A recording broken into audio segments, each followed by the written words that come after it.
Over 15 years sa bank, manager na siya. And when the pandemic happened, she decided it's time that she starts working from home. How did we do it?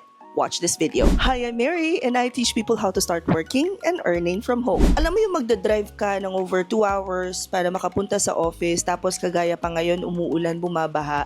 So yung lahat ng hirap na yon combined with the stress of the pandemic, she started researching about how to start working from home. What made the Bloggy Mary group stand out? Kasi hindi ka namin iiwan hanggang meron ka ng client.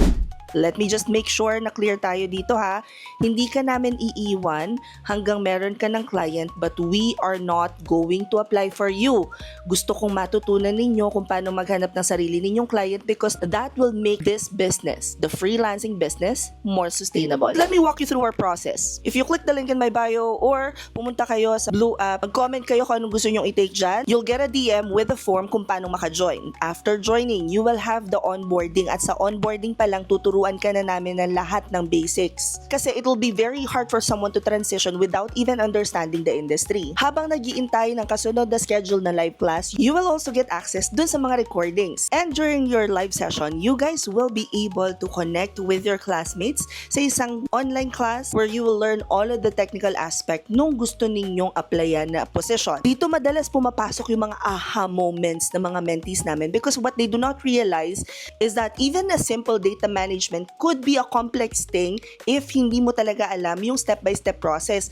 Diyan nakakatulong ang may isang mentor na meron naman talagang experience dun sa tinuturo niya. Now, after your live session, you will have your client experience lab kung saan pwede mo nang i-put into practice kung ano yung natutunan nyo sa live session. This is crucial because ito yung time na talagang ikaw na mismo yung gagawa ng mga tasks na ginagawa dun sa posisyon na gusto mong applyan. This is currently being updated ha, but after your client experience lab, you will have your application book. Ito ka matututo kung paano nga ba talaga maghanap ng clients as a virtual assistant. And then naturally, after your client experience lab, meron kang mga questions na kagaya ng what's next. Ito na ngayon yung tinatawag natin na mock interview. Sobrang effective talaga niya sa mga mentees to have one-on-one session. But this one-on-one session will be with me. So yes, progressive yung coaching sessions natin. Now, I know a lot of people would say, marami ka namang matututunan sa YouTube. Of course, everything is now available online. But you know what makes this training different? Iba ang nagagawa ng live interaction na may tao kang pwedeng pagtanungan kapag meron kang roadblocks or challenges. At yung pinagtatanungan mo, hindi lang silang bastang hulang-hula lang. These are experienced mentors. They are actually doing it with their current clients. Updated lahat kami sa kung anong nangyayari talaga sa marketplace. If you guys wanna join, punta lang kayo sa Blue, i-comment nyo lang tong keyword na to and we'll send you over the link para sa next class. Comment any questions you guys have about working from home and follow for more work from home chismes. Bye!